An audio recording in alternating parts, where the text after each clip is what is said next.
നമസ്കാരം. രാമായണം രാമഹൃദയം.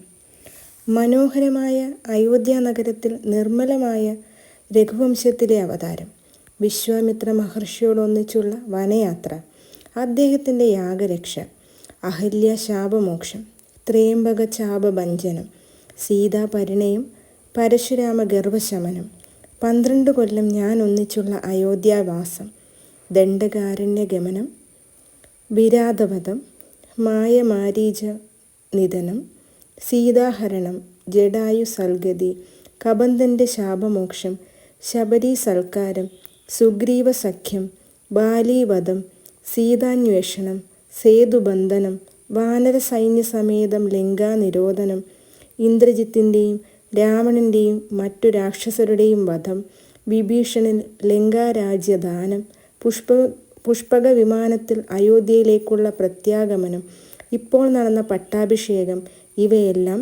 മൂലപ്രകൃതിയായ എൻ്റെ പ്രവർത്തനങ്ങളാണ്.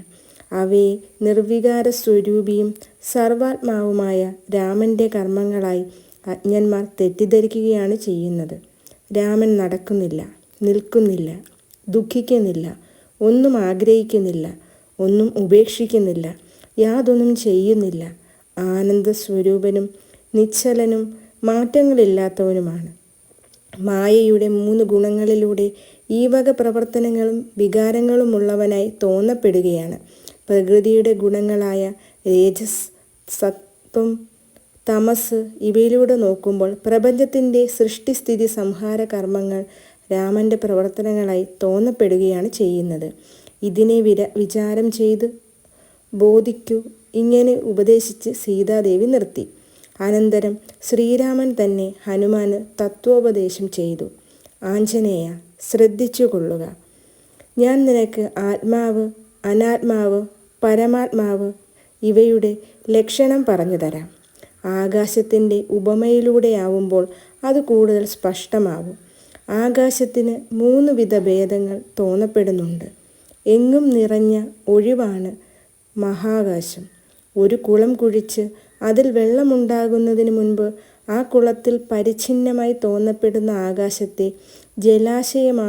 ജലാശയാകാശമെന്ന് പറയുന്നു. വെള്ളം നിറഞ്ഞ കുളത്തിലെ ആകാശത്തിൻ്റെ പ്രതിബിംബത്തെ പ്രതിഭാസാകാശമെന്നും പറഞ്ഞു വരുന്നു. ഒരേ ആകാശം കുളത്തിലെ ആകാശമായും വെള്ളത്തിൽ പ്രതിബിംബിക്കുന്ന ആകാശമായും തോന്നപ്പെടുക മാത്രമാണ്. ഇതുപോലെ എങ്ങും നിറഞ്ഞ പരമാത്മ തത്വം ഒന്ന്, അതിനെ ബ്രഹ്മമെന്നും പറയുന്നു.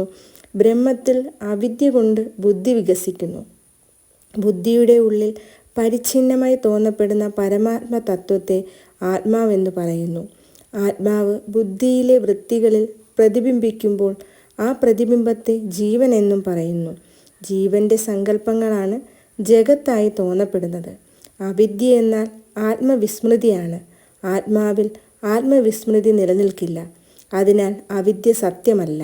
ആ സ്ഥിതിക്ക് അവിദ്യാകൽപിതമായ ബുദ്ധിക്കും സത്യത്വമില്ല. ബുദ്ധിക്കു സാക്ഷിയായ ആത്മാവും ബുദ്ധിയിലെ ആത്മപ്രതിബിംബമാകുന്ന ജീവനും ഒന്നാണെന്ന് തത്വമസി എന്ന മഹാവാക്യത്തിലൂടെ ഗുരു ഉപദേശിക്കുമ്പോൾ ആത്മവിസ്മൃതിയാകുന്ന അവിദ്യയും അവിദ്യയിൽ നിന്നുണ്ടായ ബുദ്ധിയും ബുദ്ധിയിലെ ആത്മപ്രതിബിംബമാകുന്ന ജീവനും ജീവൻ്റെ സങ്കല്പമായ ജഗത്തും ഇല്ലാതായി തീർന്ന് എപ്പോഴും ഉള്ളതും എങ്ങും നിറഞ്ഞതുമായ പരമാത്മ തത്വം മാത്രം ശേഷിക്കുന്നു. സർവത്ര നിറഞ്ഞ പരമാത്മാവിനെ മഹാകാശത്തോടും ബുദ്ധിയിലൂടെ പരിച്ഛിന്നമായി തോന്നപ്പെടുന്ന ആത്മാവിനെ ജലാശയാകാശത്തോടും ബുദ്ധിയിലെ ആത്മപ്രതിബിംബമാകുന്ന ജീവനെ ജലത്തിൽ പ്രതിബിംബിക്കുന്ന ആകാശത്തോടും ഉപമിക്കാം. എങ്ങും നിറഞ്ഞ ബ്രഹ്മം പരമാത്മാവ്, ബുദ്ധിയാകുന്ന ഉപാധിയിൽ കൂടെ പ്രകടമായി തീരുന്ന ആത്മാവ്, ബുദ്ധിയും ബുദ്ധിയിലെ ആത്മപ്രതിബിംബമാകുന്ന ജീവനും ജീവൻ്റെ സങ്കല്പമായ ജഗത്തും അനാത്മാവ്. ഇങ്ങനെ പരമാത്മാവിനെയും ആത്മാവിനെയും അനാത്മാവിനെയും ഭക്തിയാൽ നിർമ്മലമായി തീർന്ന ബുദ്ധി കൊണ്ട് വിചാരം ചെയ്തറിയുന്നവൻ പരമാത്മാവായ എന്നോട് ഏകീഭവിച്ച് മുക്തനായിത്തീരുന്നു. എന്നിൽ ഭക്തിയില്ലാത്തവർ എത്രയൊക്കെ ശാസ്ത്രങ്ങൾ പഠിച്ചാലും 100 കണക്കിന് ജന്മങ്ങളെ കൊണ്ടുവന്നാലും അവർക്ക് ജ്ഞാനമോ മോക്ഷപ്രാപ്തിയോ ഉണ്ടാവില്ല. പാപരഹിതനായ മാരുതേ, ഇപ്രകാരം അതിരഹസ്യമായ രാമഹൃദയത്തെ ഞാൻ തന്നെ നേരിട്ട് നിനക്ക് ഉപദേശിച്ചു തന്നു. ഇന്ദ്രപദവിയോ അതിനേക്കാൾ വലിയ സമ്പത്തോ തരാമെന്ന് പറഞ്ഞാൽ പോലും ഭക്തിയില്ലാത്തവരും ദുഷ്ടന്മാരുമായവർക്ക് ഇത് ഉപദേശിച്ചു കൊടുക്കരുത്. ശ്രീ പരമേശ്വരൻ അരുളി ചെയ്യുന്നു: ദേവി, ഇങ്ങനെ അതിരഹസ്യവും ഹൃദ്യവും പവിത്രവും പാപങ്ങളെ നശിപ്പിക്കുന്നതുമായ രാമഹൃദയം ഞാൻ ഭവതിക്ക് പറഞ്ഞു തന്നു കഴിഞ്ഞു. ഇതെനിക്ക് രാമൻ നേരിട്ട് ഉപദേശിച്ചതാണ്. എല്ലാ വേദാന്ത ശാസ്ത്രങ്ങളുടെയും സാരസർവസ്വമാണ്. ഈ രാമഹൃദയത്തെ ദിവസേന ഭക്തിയോടെ പാരായണം ചെയ്യുന്നവർ മുക്തരായി തീരുമെന്നതിൽ സംശയമില്ല. അനേക ജന്മങ്ങളിലായി സമ്പാദിച്ചു കൂട്ടിയ ബ്രഹ്മഹത്യാദി പാപങ്ങൾ പോലും നശിക്കും. ഇത് രാമൻ തന്നെ അരുളി ചെയ്തതാണ്. വർണ്ണാശ്രമധർമ്മങ്ങളിൽ നിന്നു ഭ്രഷ്ടനായവൻ, പരമപാപി, അന്യരുടെ ഭാര്യ, സ്വത്ത് എന്നിവയിൽ ആസക്തൻ, ബ്രഹ്മഹത്യാകാരൻ, അമ്മയെയും അച്ഛനെയും കൊന്നവൻ, യോഗികളെ ദ്രോഹിച്ചവൻ, ഈ പറയപ്പെടുന്ന പാപികൾക്കൊന്നും സാധാരണ നിലയിൽ പ്രായശ്ചിത്തമില്ല.